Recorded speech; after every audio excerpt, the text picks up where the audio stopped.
Carlos Castenada's The Eagle's Gift, Chapter 2,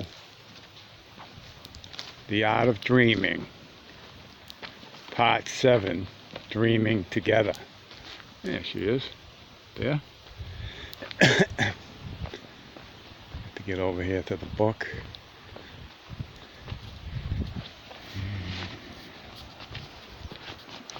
Oh yeah. Let's see if I can get anything going here at all.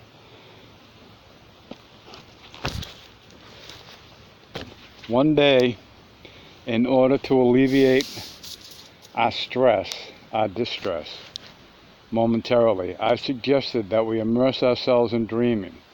As soon as I voiced my suggestion, I became aware that a gloom, which had been haunting me for days, could be drastically altered by willing the change. I clearly understood then that the problem with LaGuardia and myself had been that we had unwittingly focused on fear and distrust, as if those were the only possible options available to us, while all along we had, without consciously knowing it, the alternative of deliberately centering our attention on the opposite, the mystery, the wonder of what had happened to us. I told LaGuardia my realization. She agreed immediately. She became instantly animated, the pall of her gloom dispelled in a matter of seconds. "What kind of dreaming do you propose we should do?" she asked. "How many kinds are there?" I asked. "We could do dreaming together," she replied. "My body tells me that we have done this already. We have gone into dreaming as a team. It'll be a cinch for us, as it was seeing together. But we don't know what the procedure is to do dreaming together," I asked. We didn't know how to see together, and yet we saw," she said. "I'm sure that if we try, we can do it, because there are no steps to anything a warrior does. There is only personal power, and right now we have it. We should start our dreaming from two different places, as far away as possible from each other. The one who goes into dreaming first waits for the other. Once we find each other, we interlock our arms and go deeper in together." I told her that I had no idea how to wait for her if I went into dreaming ahead of her. She herself could not explain what was involved, but she said that to wait for the other dreamer was what Josephina had described as snatching them. LaGuardia had been snatched by Josephina twice.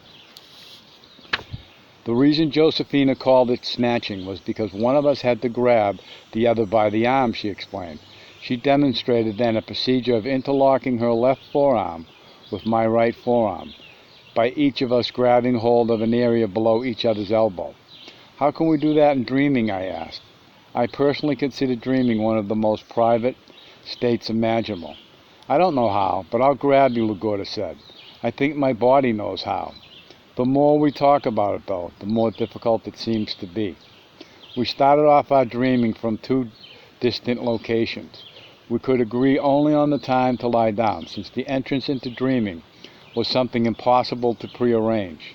The foreseeable possibility that I might have to wait for LaGuardia gave me a great deal of anxiety, and I could not enter into dreaming with my customary ease. After some 10 to 15 minutes of restlessness, I finally succeeded in going into a state I call Restful Vigil.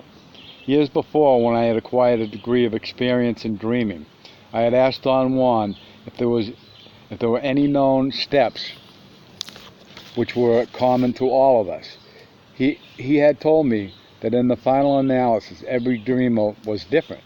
But in talking with LaGuardia, I discovered such similarities in our experiences of dreaming that I ventured a possible classification scheme of the different stages. Restful Vigil is the preliminary stage, a state in which the senses become dormant, and yet one is aware. In my case, I had always perceived in this state a flood of reddish light, a light exactly like the one sees facing the sun with the eyelids tightly closed. The second state of dreaming I call Dynamic Vigil. In this state, the reddish light dissipates as fog dissipates, and one is left looking at a scene, a tableau of sorts, which is static. One sees a three-dimensional picture, a frozen bit of something, a landscape, a street, a house, a person, a face, anything. I call the third state passive witnessing. In it, the dreamer is no longer viewing a frozen bit of the world, but is observing, eye-witnessing, an event as it occurs. It is as if the primacy of the visual and auditory senses makes this state of dreaming mainly an affair of the eyes and ears. The fourth state was the one which I was drawn to act. In it, one is compelled to enterprise, to take steps, to make the most of one's time. I call this state dynamic initiative. LaGuardia's proposition of waiting for me had to do with affecting the second and third states of our dreaming together. When I entered into the second state, dynamic vigil, I saw a dreaming scene of Don Juan and various other persons, including a fat Gorda. Before I even had time to consider what I was viewing, I felt a tremendous pull on my arm, and I realized that the real Gorda was by my side. She was to my left and had gripped my right forearm with her left hand. I clearly felt her lifting my hand to her forearm so that we were gripping each other's forearms. Next, I find myself in the third state of dreaming, passive witnessing. Don Juan was telling me that I had to look after LaGuardia and take care of her in a most selfish fashion. That is, as if she were my own self. His play on words delighted me. I felt an unearthly happiness in being there with him and the others. Don Juan went on explaining that my selfishness could be put to grand use, and that to harness it was not impossible. There was a general feeling of camaraderie among all the people gathered there. They were laughing at what Don Juan was saying to me, but without making fun.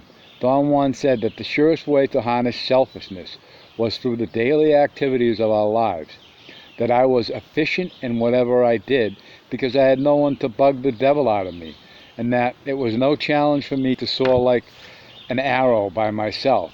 If I had given the task of taking care of LaGuardia, however, my independent effectiveness would go to pieces, and in order to survive I would have to extend my selfish concern for myself to include LaGuardia. Only through helping her, Don Juan was saying in the most emphatic tone, would I find the clues for the fulfillment of my true task. LaGuardia put her fat arms around my neck. Don Juan had stopped talking. He was laughing so hard he could not go on. All of them were roaring. I felt embarrassed and annoyed with LaGuardia. I tried to get out of her embrace, but her arms were tightly fastened around my neck. Don Juan made a sign with his hands to make me stop.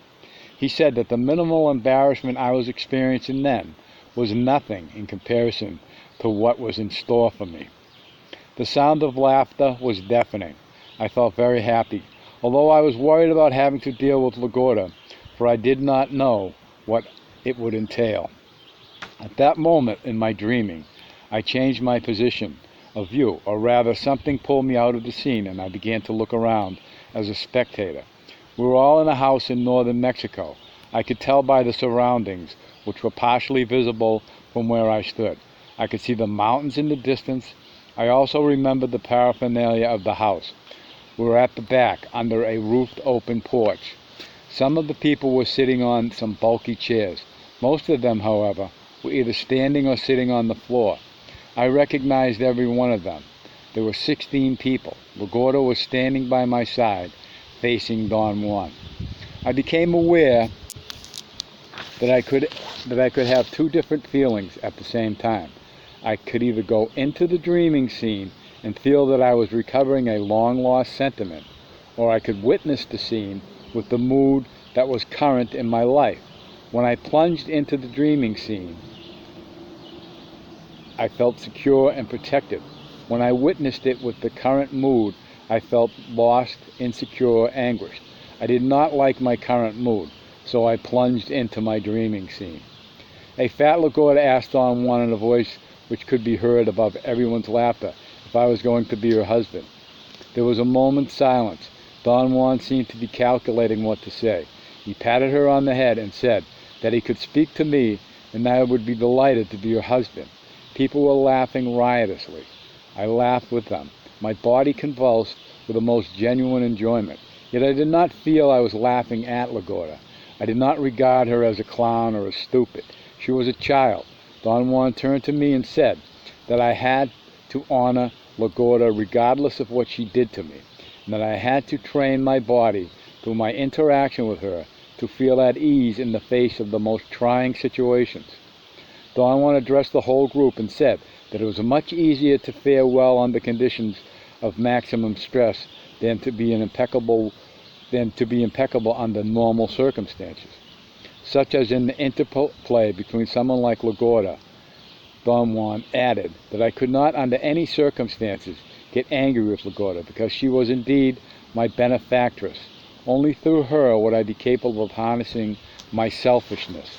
I had become so thoroughly immersed in the dreaming scene that I had forgotten I was a dreamer. A sudden pressure on my arm reminded me that I was dreaming. I felt Lagorda's presence next to me, but without seeing her, she was there only as a touch, a tactile sensation on my forearm. I focused my attention on it. I felt like a solid grip on me. It felt like a solid grip on me. And then Lagorda as a whole person materialized, as if she were made of superimposed frames of photographic film. It was like trick photography in a movie. The dreaming scene dissolved. Instead, Lagorda and I were looking at each other with our forearms interlocked. In unison, we again focused our attention on the dreaming scene we had been witnessing. At that moment, I knew beyond the shadow of a doubt that both of us had been viewing the same thing. Now Don Juan was saying something to Lagorda, and I could not hear him. My attention was being pulled back and forth between the third state of dreaming and passive witnessing, and the second state, dynamic vigil. I was for a moment with Don Juan, a fat Gorda, and 16 other people, and the next moment I was with the current Gorda watching a frozen scene. Then a drastic jolt in my body brought me to still another level of attention. I felt something like the cracking of a dry piece of wood. It was a minor explosion, yet it sounded more like an extraordinary loud cracking of knuckles. I found myself in the first state of dreaming, restful vigil. I was asleep and yet thoroughly aware. I wanted to stay as long as I could in that peaceful stage, but another jolt made me wake up instantly. I had suddenly realized that Lagorda and I had dreamed together. I was more than eager to speak to her. She felt the same. We rushed to talk to each other. When she had calmed down, I asked her to describe to me everything that had happened to her in our dreaming together. I waited for you for a long time, she said. Some part of me thought I had missed you, but another part thought that you were nervous and were having problems. So I waited. Where did you wait, Gorda? I asked. I don't know, she replied. I know that I was out of the reddish light. I couldn't see anything. Come to think of it, I had no sight. I was feeling my way around. Perhaps I was still in the reddish light. It wasn't red, though. The place where I was tinted with a light peach color. Then I opened my eyes, and there you were. You seemed to be ready to leave, so I grabbed you by the arm. Then I looked and saw the Nahual Juan Mateus, you, me, and the other people in Vincente's house. You were younger, and I was fat. The mention of Vincente's house brought a sudden realization to me. I told Gorda that once while driving through Zacatecas in northern Mexico, I don't know if I got that right, but I had had a strange urge and gone to visit one of Don Juan's friends. Vicente, not understanding one of Don Juan's friends, Vicente, not understanding that in doing so, I had unwittingly crossed into an excluded domain. While Don Juan had never introduced me to him, Vicente, like the Nahual woman, belonged to another area, another world. It was no wonder that Lagorda was so shaken when I told her about the visit. When we knew him so very well, he was as close to us as Don Gennaro, perhaps even closer. Yet we had forgotten him, just as we had forgotten the Nahual woman. At that point, Lagorda and I made a huge digression. We remembered together that Vicente, Gennaro, and Silvio Manuel were Don Juan's friends, his cohorts. They were bound together by a vow of sorts. Lagorda and I could not remember when what it was that had united them. Vincente was not an Indian. He had been a pharmacist as a young man. He was the scholar of the group, the real healer who kept all of them healthy. He had a passion for botany. I was conceived beyond any doubt that he knew more about plants than any human being alive. Lagorda and I remembered that it was Vincente who had taught everyone, including Don Juan, about the medicinal plants. He took special interest in Nesta, and all of us thought that Nesta was going to be like him. Remembering Vincente makes me think about myself, Lagorda said. It makes me think that what an unbearable woman I had been. The worst thing that can happen to a woman is to have children, to have holes in her body, and still act like a little girl. That was my problem. I wanted to be cute. I was empty, and they let me make a fool out of myself. They encouraged me to be a jackass. Who are they? Lagorda said. The Narwhal and Vincente and all those people who were in Vincente's house when I acted like such an ass with you. Lagorda and I had a realization in unison. They had allowed her to be unbearable only with me. No one else put up with her nonsense, although she tried it on everyone. Vincente did put up with me, Lagorda said. He played along with me. I even called him Uncle. When I tried to call Silvio Manuel Uncle, he nearly ripped the skin off my armpits with his claw-like hands. We tried to focus our attention on Silvio Manuel, but we could not remember what he looked like. We could feel his presence in our memories, but he was not a person. He was only a feeling. As far as the dreaming scene was concerned, we remembered that it had been a faithful replica of what really did occur in our lives at a certain place and time. It still was not possible for us to recall then. I knew, however, that I took care of Lagorda as a means of training myself for the hardship of interacting with people. It was imperative that I internalized a mood of ease in the face of difficult social situations, and no one could have been a better coach than Lagorda. The flashes of faint memories I had had of a fat Gorda stemmed from those circumstances, for I had followed Don Juan's orders to the letter. Lagorda said that she had not liked the mood of dreaming scene. She would have preferred just to watch it, but I pulled her in to feel her old feelings, which were abhorrent to her. Her discomfort was so acute that she deliberately squeezed my arm to force me to end our participation in something so odious to her. The next day, we arranged a time for another session of dreaming together. She started from her bedroom, and I from my study, but nothing happened. We became exhausted merely trying to enter into dreaming. For weeks after that, we tried to achieve again the effectiveness of our first dreaming performance, but without any success. With every failure, we became more desperate and greedy. In the face of our impasse, I decided that we should postpone our dreaming together for the time being and take a closer look at the process of dreaming and analyze its concepts and procedures. Lagorda did not agree with me at first. For her, the idea of reviewing what we knew about dreaming was another way of succumbing to despair and greed. She preferred to keep on trying, even if we did not succeed. I persisted, and she finally accepted my point of view, out of the sheer sense of being lost. One night we sat down, and as casually as we could, we began to discuss what we knew about dreaming. It quickly became obvious that there were some core topics which Don Juan had given special emphasis. First was the act itself.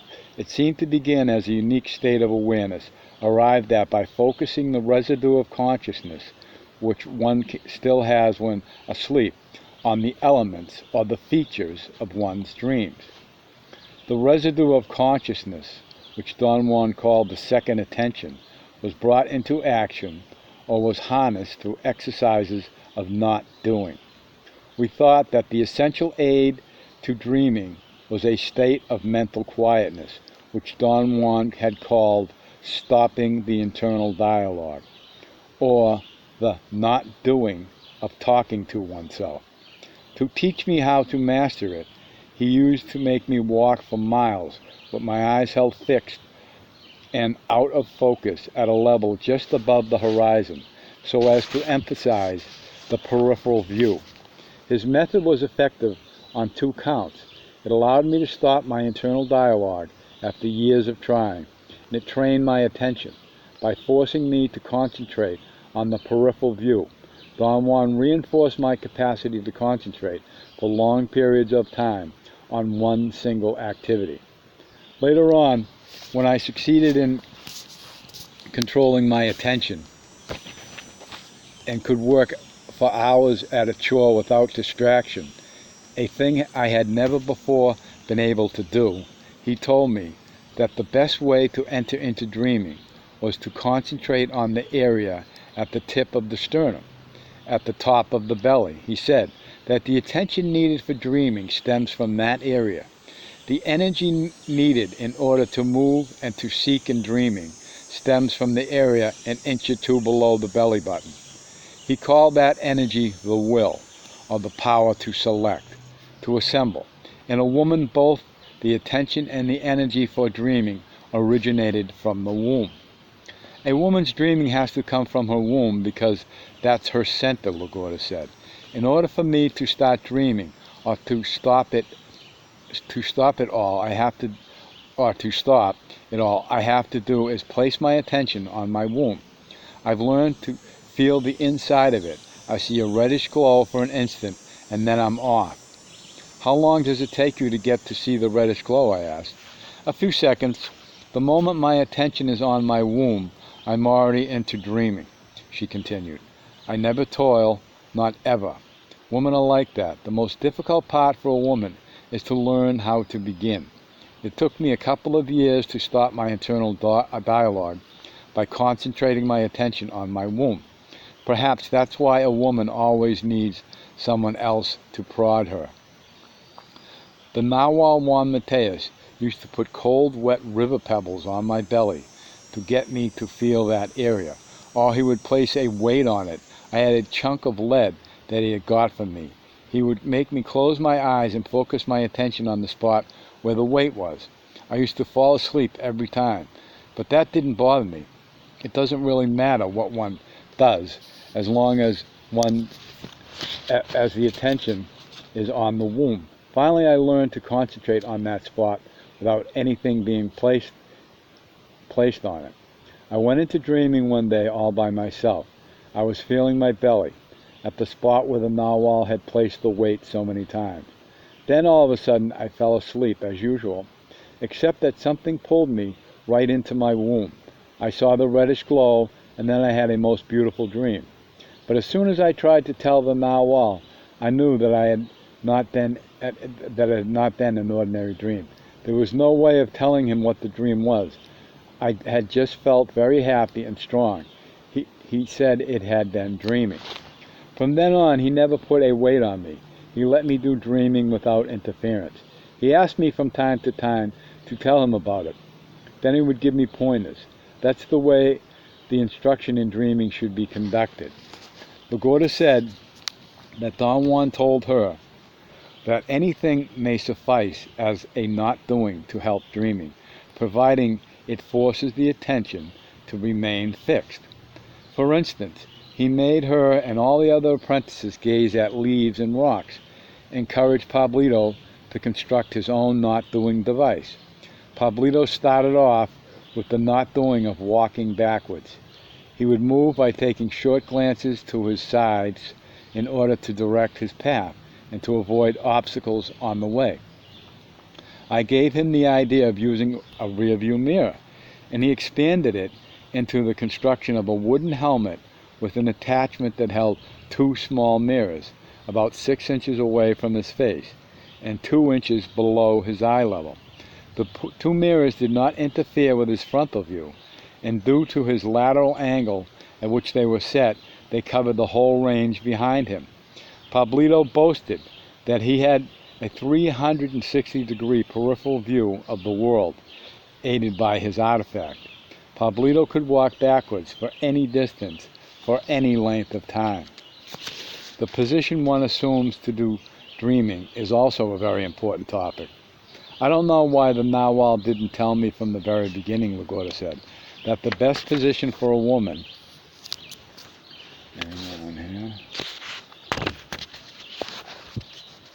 to start from is to sit with her legs crossed and then let the body fall as it may do once then the body fall as it may do once the attention is on dreaming.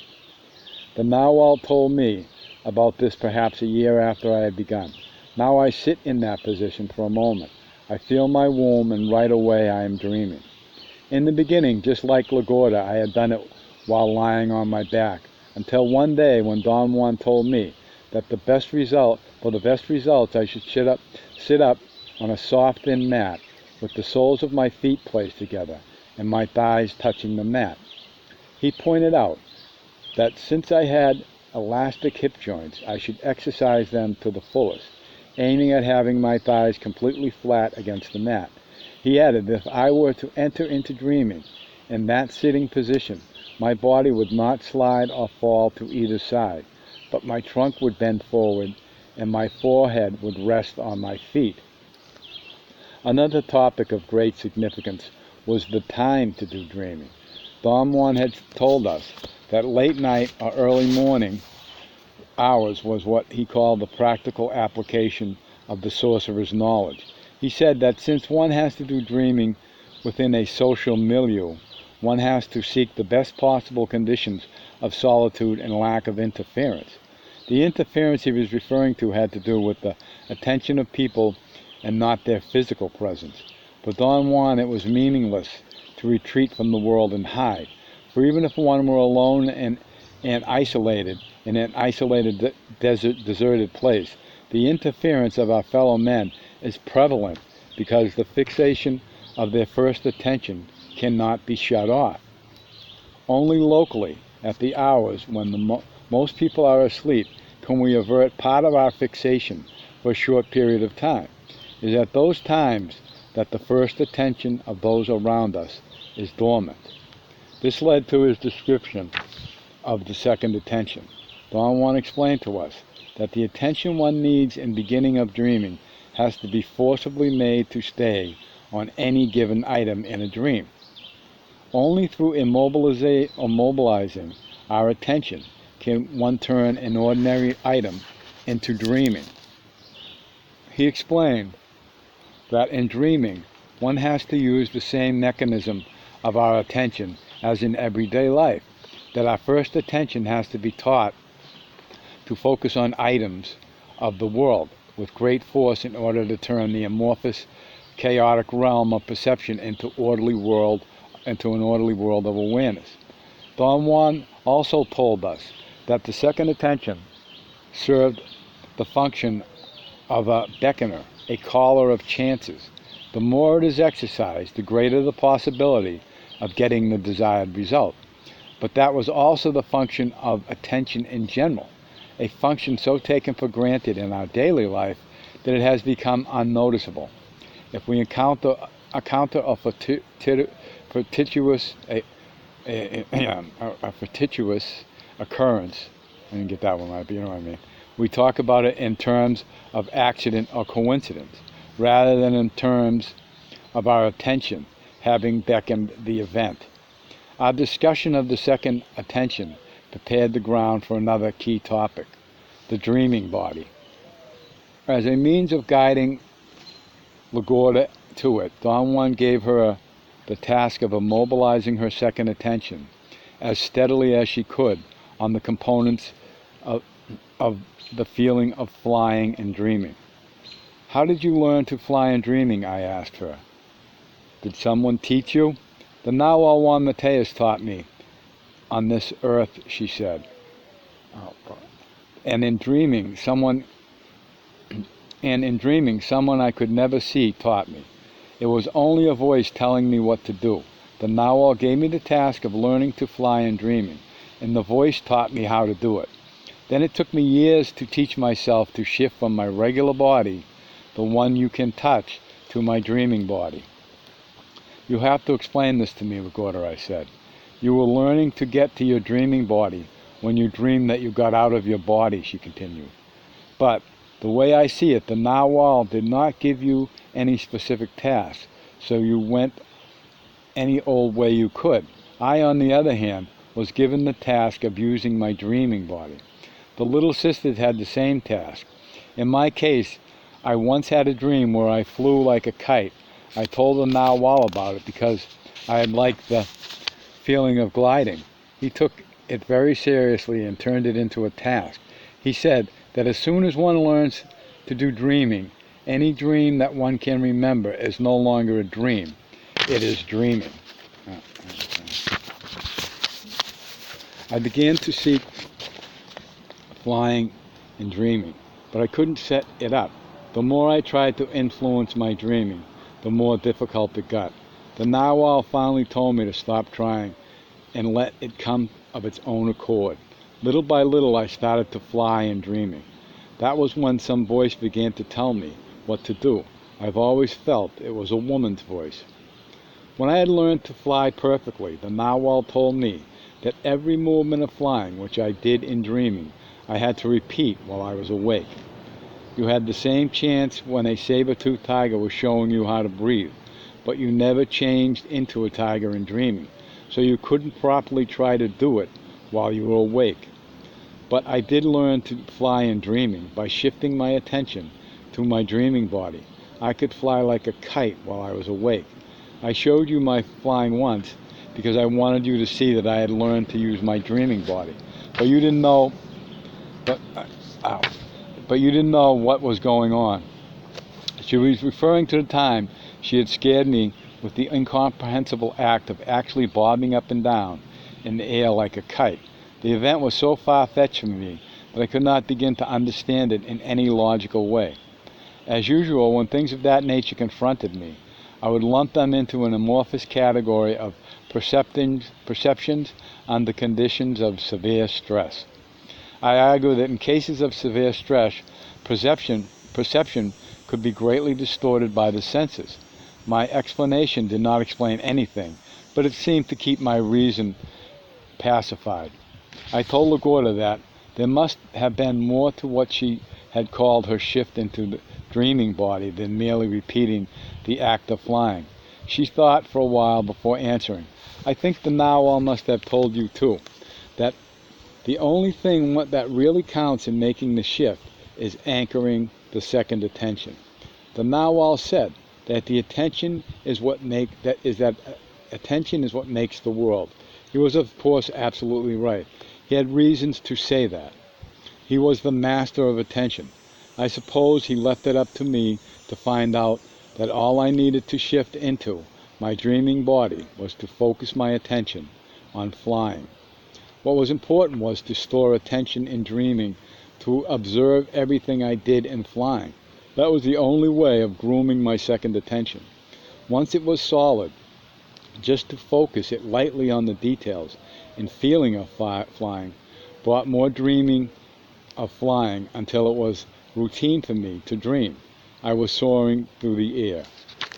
In the manner of flying then, my second attention was keen. When the narwhal gave me the task of shifting my to my dreaming body, he meant for me to turn on my second attention while I was awake. That was, almost the thing. In a matter of while I was, okay. This is the way I understand it. The first attention. This is the way I understand it. The first attention, the attention that makes the world, can never be completely overcome. It can only be turned off for a moment and replaced with the second attention, provided that the body has stored enough of it. Dreaming is naturally a way of storing the second attention. So I would say that in order to shift into our dreaming body, when awake, you have to practice dreaming until it comes out of your ears. Can you get into your dreaming body anytime you want, I asked. No, it's not that easy, she replied. I've learned to repeat the movements and feelings of flying while I'm awake, yet I can't fly every time I want to. There is always a barrier to my dreaming body. Sometimes I feel that the barrier is down. My body is free at those times, and I can fly as if I were dreaming. I told LaGuardia that in my case, Don Juan had gave me 3 tasks to train my second attention. The first was to find my hands in dreaming. The next he recommended that I should choose a locale, focus my attention on it, and then do daytime dreaming and find out if I could really go there. He suggested, oh, there's a squirrel. He suggested that I should place someone, can you see him over there? Oh, he's over there somewhere. There he is. Can we see him? Oh, I can't, oh, there he is.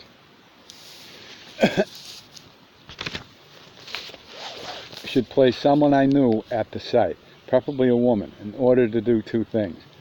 The first, to check subtle changes that might indicate that I was there in dreaming. The second, to isolate unobtrusive detail. That would be precisely what my second attention would zero in on. The most serious problem the dreamer has in this respect is the unbending fixation of the second attention on detail that would be thoroughly undetected by the attention of everyday life, creating in this manner a nearly insurmountable obstacle to validation. What one seeks in dreaming is not what one would pay attention to in everyday life. Don Juan said that one strives to immobilize the second attention only in the learning period. After that, one has to fight the almost invincible pull of the second attention and give only curious glances at everything. In dreaming, one has to be satisfied with the briefest possible views of everything. As soon as one focuses on anything, one loses control. The last generalized task he gave me was to go out of my body. I had partially succeeded. All along I had considered it my only real accomplishment in dreaming. Don Juan left before I had perfected the feeling in my dreaming that I could handle the world of ordinary affairs while I was dreaming. His departure interrupted what I thought was going to be an unavoidable overlapping of my dreaming time into my world of everyday life. To elucidate the control of the second attention, Don Juan presented the idea of will.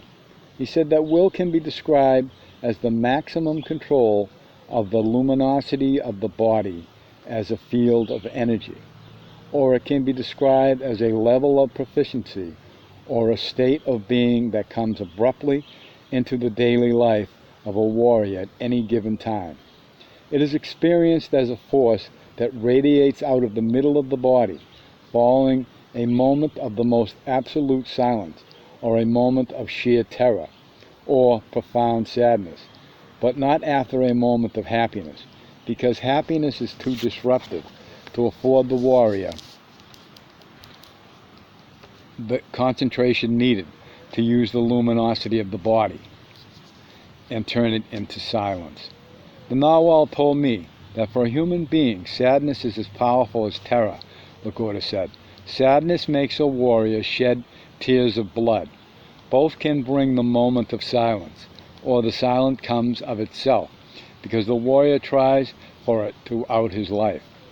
Have you ever felt the moment of silence yourself, I asked. I have, by all means, but I can't remember what it is like, she said. You and I have both felt it before, and neither of us can remember anything about it. The narwhal said that it is a moment of blackness, a moment still more silent than the moment of shutting off the eternal dialogue. That blackness, that silence, gives rise to the intent to direct the second attention, to command it, to make it do things. This is why it's called will. The intent of and the effect are will. The narwhal said that they are tied together. He told me all this when I was trying to learn flying and dreaming. The intent of flying produces the effect of flying. I told her that I had nearly written off the possibility of ever experiencing will. You'll experience it, LaGuardia said. The trouble is that you and I are not keen enough to know what's happening to us. We don't feel our will because we think that it should be something we know for sure that we are doing or feeling, like getting angry, for instance. Will is very quiet, unnoticeable, Will belongs to the other self. What other self, Gorda, I asked. You know what I'm talking about, she replied briskly. We are in our other selves when we do dreaming. We have entered into our other selves countless times by now, but we are not complete yet. There was a long silence. I conceded to myself that she was right in saying that we were not complete yet. I understood that as meaning that we were merely apprentices of an inexhaustible art. But then the thought crossed my mind that perhaps she was referring to something else. It was not a rational thought. I felt first something like a prickling sensation in my solar plexus, and then I had the thought that perhaps she was talking about something else. Next, I felt the answer. It came to me in a block, a clump of sorts. I knew that all of it was there, first at the tip of my sternum, then in my mind. My problem was that I could not disentangle what I knew fast enough to verbalize it. LaGorda did not interrupt my thought process with further comments or gestures. She was perfectly quiet, waiting, she seemed, to be internally connected to me to such a degree that there was no need for us to say anything. We sustained the feeling of communality with each other for a moment longer. Then it overwhelmed us both. LaGorda and I calmed down by degrees. I finally began to speak. Not that I needed to reiterate we had felt and known in common, but just to reestablish our grounds for discussion. I told her that I knew in what way we were incomplete, but that I could not put my knowledge into words. There are lots and lots of things we know, she said, and yet we can't get them to work for us because we really don't know how to bring them out of us. You've just begun to feel that pressure. I've had it for years. I know, and yet I don't know. Most of the time I trip over myself and sound like an imbecile when I try to say what I know.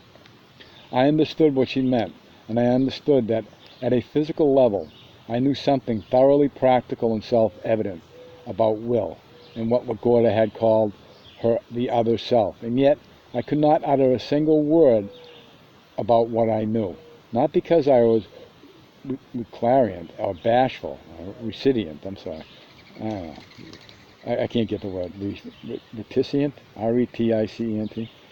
Anyways, or bashful, but because I did not know where to begin or how to organize my knowledge. Will is such a complete control of the second attention that it is called the other self, LaGorda said after a long pause.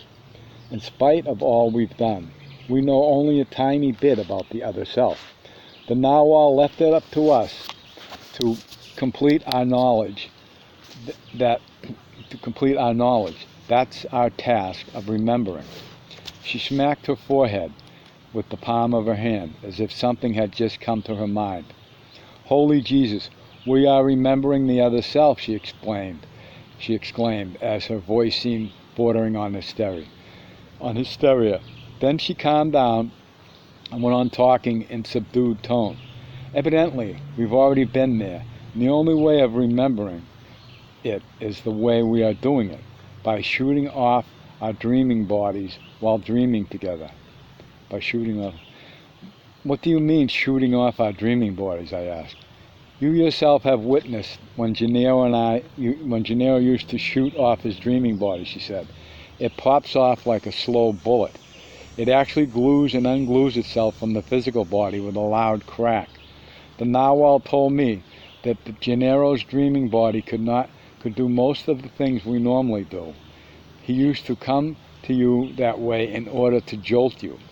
I know now what the Narwhal and Gennaro were after.